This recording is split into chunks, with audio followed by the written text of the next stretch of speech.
ইস্টবেঙ্গলের নির্লজ্জ ম্যানেজমেন্ট এখনো চেষ্টা করছে ক্লেটন সিলভাকে ইঞ্জেকশন পুশ করে মাঠে নামাবে চ্যালেঞ্জ লিগে। মোহনবাগান সুপার জায়ান্ট কেন এগিয়ে যাচ্ছে, কেন প্রশংসিত হচ্ছে বিভিন্ন জায়গায়। দুদিন আগে যারা লিগ শিল্ড চ্যাম্পিয়ন হয়েছে তারা নেক্সট সিজনের জন্য টিম বিল্ড করা স্টার্ট করে দিয়েছে। আমার বাবা মা ইস্টবেঙ্গল, আমার টিম মোহনবাগান। আমাদের ড্রিম কি? সমর্থকদের এই বোকা সমর্থকদের কি ড্রিম? যে আমরা সুপার কাপ ডিফেন্ড করব। আজকে মেহতাব সিং চলে এলে আর বাকিরা তো থাকছেই। Hello everyone, welcome back to our channel, welcome back to Bengali sports blog. Bengali sports ব্লগের নতুন একটা ভিডিওতে আপনাদের সকলকে ওয়েলকাম। নতুন একটা ভিডিও, নতুন আপডেটস, নতুন আলোচনা, বাট সেই পুরনো বেশ কিছু কথা হয়তো আবার রিপিট করতে হবে আজকের এই ভিডিওটায়। সকলকে বলবো যারা যারা নতুন, চ্যানেলটাকে সাবস্ক্রাইব করো, ভিডিওটাকে লাইক করো এবং তোমাদের মূল্যবান বক্তব্য, তোমাদের কি মনে হচ্ছে এই ভিডিওটা দেখে। বেশ কিছু গুরুত্বপূর্ণ কথা এই ভিডিওতেও আমি তোমাদের সামনে তুলে ধরবো। তোমাদের কি মনে হচ্ছে সেটা তোমরা কমেন্ট বক্সে জানিও। আমি নিশ্চয়ই তোমাদের কমেন্টগুলো পড়বো এবং রিপ্লাই করার চেষ্টা করব। এই মুহূর্তে জাস্ট দুদিন আগে রবিবার দিন মোহনবাগান সুপার জায়ান্ট পরপর দুবারের মতো ইন্ডিয়ান সুপার লিগে লিগ শিল্ড চ্যাম্পিয়ন হলো। লিগ শিল্ড চ্যাম্পিয়ন হচ্ছে মোহনবাগান সুপার জায়ান্ট। এখন অবধি 48 ঘন্টা পার হয়নি এবং তার আগেই আমরা বিভিন্ন সময় বিভিন্ন জায়গা থেকে খবর পাচ্ছি এবং এখনও যে খবর আমার কাছে রয়েছে এই মুহূর্তে দাঁড়িয়ে, আমি তোমাদের আগেই বলেছিলাম যে মোহনবাগান সুপার জায়ান্টে কিন্তু একজন ভারতীয় ডিফেন্ডার আসতে চলেছে এবং সেই ভারতীয় ডিফেন্ডারের রেসে 2-3জন প্লেয়ার রয়েছে। আমরা এর আগে অ্যালেক্স সাজির নাম শুনেছি। অবশ্যই আগের সিজনে অ্যালেক্স সাজিকে মোহনবাগান সুপার জায়ান্ট অলমোস্ট প্রায় সাইন করিয়ে নিয়েছিল, একদম শেষে গিয়ে হায়দ্রাবাদ ক্যাপ্টেনশিপ দিয়ে অ্যালেক্স সাজিকে রাখতে সক্ষম হয়। তারপরে সন্দেশ ঝিঙ্গানের সাথেও তারা দু এক প্রস্ত কথাবার্তা চালিয়েছে, বা এখনও কিন্তু সন্দেশ ঝিঙ্গানের সাথে আমি বলবো মোহনবাগান সুপার জায়ান্ট ম্যানেজমেন্টের কথাবার্তা চলছে। সন্দেশ কি আবার ফিরবে কিনা সবুজ মেরুন জার্সিতে সেটা আমরা আগামীতে দেখব। তবে মোহনবাগানের প্রাইম টার্গেট কিন্তু অবভিয়াসলি মেহতাব সিং। কারণ মেহতাব সিংয়ের মেহতাব সিং এখন 27-28 বছর বয়স। মেহতাব সিংয়ের ওর সামনে কিন্তু তোমার একটা লম্বা কেরিয়ার রয়েছে। মেহতাব সিংয়ের সামনে একটা লম্বা কেরিয়ার রয়েছে। তো মেহতাব সিং এখন অবভিয়াসলি এটা একদম কোনো সন্দেহ নেই, একদম জেনুইন নিউজ যে মেহতাব সিং একটা প্রাইম টার্গেট মোহনবাগান সুপার জায়ান্টের। এবং মোহনবাগানের যে একটা আনোয়ারের রিপ্লেসমেন্ট হিসাবে কিন্তু একটা ইন্ডিয়ান প্লেয়ার মোহনবাগানের আগের সিজনে নেওয়ার চেষ্টা করেছিল, বাট নিতে পারেনি সামহাউ।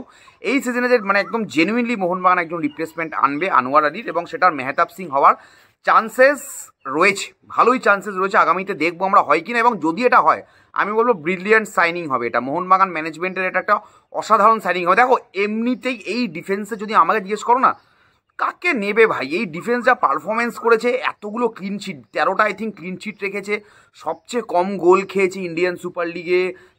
কি বলবো, এই তারপরেও তারা ডিফেন্ডার নিচ্ছে। তার কারণ অবশ্যই টিমটাকে আরও অপশানস বাড়াচ্ছে।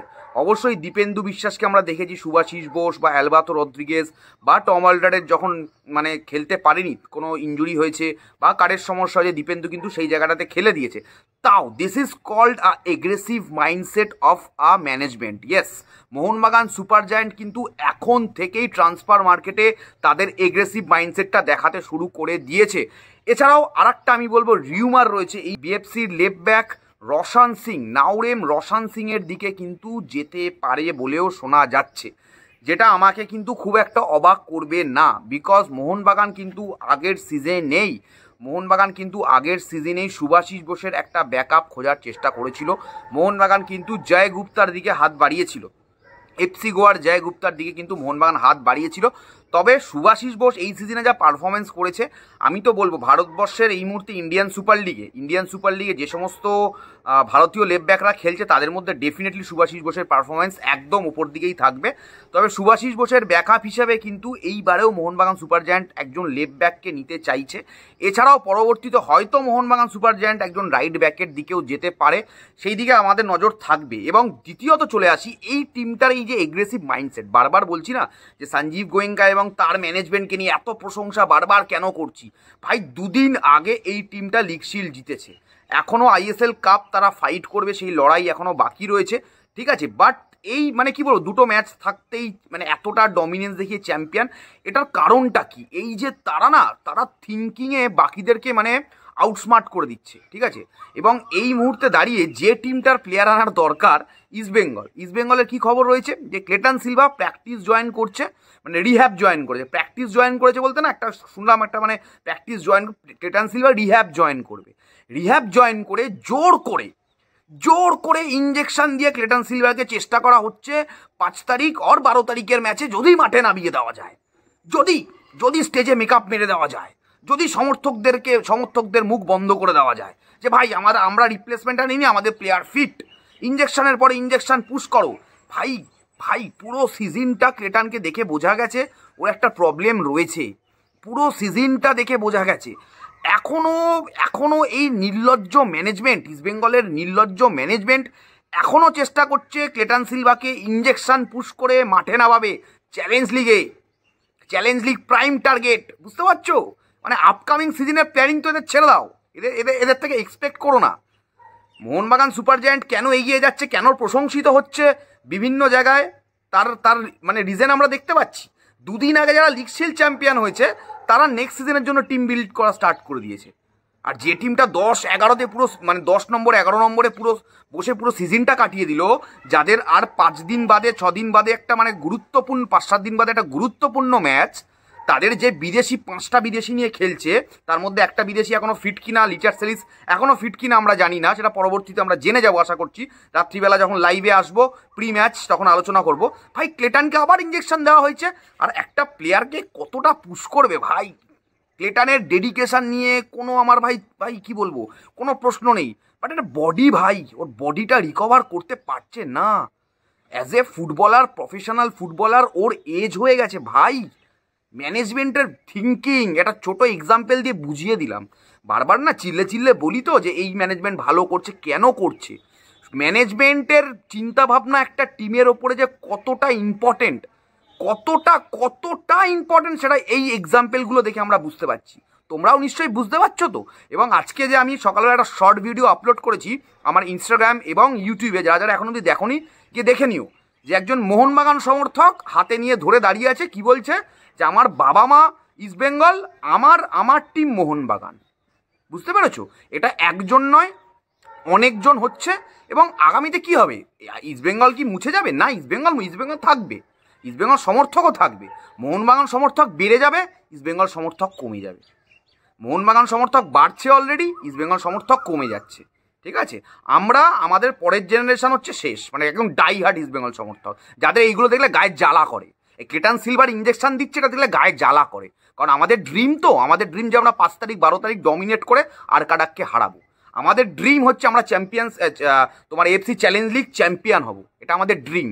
আমাদের ড্রিম কি এখনো দাঁড়িয়ে যদি সম্ভব হয় আমরা 3টে ম্যাচ জিতে আমরা টপ 6-এ উঠবো, যদি সম্ভব হয়। এটা সম্ভাবনা খুবই কম, প্রায় না থাকার মতোই এখন অবধি।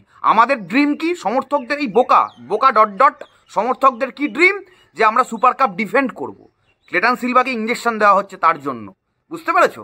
দেয়ার ইজ আ ডিফারেন্স। এখন অবধি Hector Yuste, half fit Hector Yuste কোনো রকমে যে ফিট হয়েছে, সেই হেক্টর ইউসে একমাত্র বিদেশি অপশান ইস্ট বেঙ্গলের এই মুহূর্তে সেন্টার ব্যাকে হিজাজি মেহেরের রিপ্লেসমেন্ট আনতে আমরা ব্যর্থ। আর একটা ম্যানেজমেন্ট সব আছে, আরও নিয়ে আসছে, বুঝতে পেরেছো? রোশন সিংকে ট্রাই করবে, মেহতাব সিংকে আনবে বলছে। ভাই এখানেই তো তফাৎ করে দেবে। আজকে মেহতাব সিং চলে এলে আর বাকিরা তো থাকছেই। আমি যতটুকু শুনলাম 1+1 কন্ট্রাক্ট টম আলডারের থাকছে, অ্যালবাতো থাকছে, 2+1 কন্ট্রাক্ট আছে, অ্যালবাতো তো থাকছেই, ঠিক আছে। তো এই পারফরমেন্সের পরেও তারা আবার ভাই ডিফেন্ডার আনছে, বুঝতে পারছো? এটাকে বলে ধারাবাহিকতা। যারা বজায় রাখতে চায় তারা এইভাবেই টিম করে, যারা ধারাবাহিকতা বজায় রাখতে চায়। আর যারা শুধু ভাট বকে, ডায়লগবাজি করে প্রতিদিন এসে বিভিন্ন জায়গায় মিডিয়ার সামনে, তাদেরই অবস্থায় ইঞ্জেকশন পুশ করে প্লেয়ারদেরকে। যারা শুধুমাত্র ডায়লগবাজি করে তারা ওই ক্লেটন সিলভাকে ইঞ্জেকশন পুশ করিয়ে খেলানোর চেষ্টা করতে থাকে আর চমক দিতে থাকে। মানে ফ্লাইটে করে প্লেয়ার আসে আর মাঠে নেমে যায়, বা মাঠে নামানোর চেষ্টা করা হয় প্লেয়ারদেরকে। এই চমকের মাধ্যমে চলবে। এই চমক দিয়ে চলবে না, চমক ধমক দিয়ে চলবে না। সামনে ট্রান্সফার মার্কেট খুলবে কদিন বাদেই, ঠিক আছে। এখনই যা বুঝতে পারছি, মোহনবাগান সুপার জায়ান্ট আরও স্ট্রং থেকে স্ট্রঙ্গার হবে। কি করে হারাবো আগামী দিনে ইন্ডিয়ান সুপার লিগে, এটা মানে কি বলবো, সমর্থক হিসাবে, ইস্টবেঙ্গল সমর্থক হিসাবে আমি চিন্তায় থাকবো।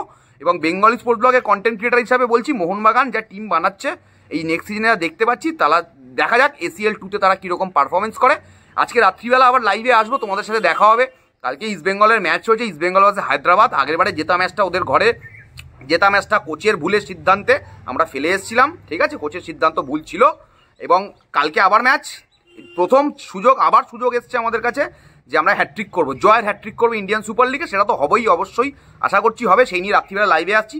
চলো এখনের মতো টাটা, দেখা হবে খুব তাড়াতাড়ি, মানে রাত্রিবেলায় দেখা হচ্ছে। And do subscribe Bengal sports blog, যারা এখন অবধি সাবস্ক্রাইব করনি। এবং তোমাদের মতামত কমেন্টের মাধ্যমে জানিও, নিচে দেখো কমেন্ট করো এবং লাইক করো চ্যানেলটাকে, চ্যানেলটাকে সাবস্ক্রাইব করো, ভিডিওটাকে লাইক করো। চলো টাটা।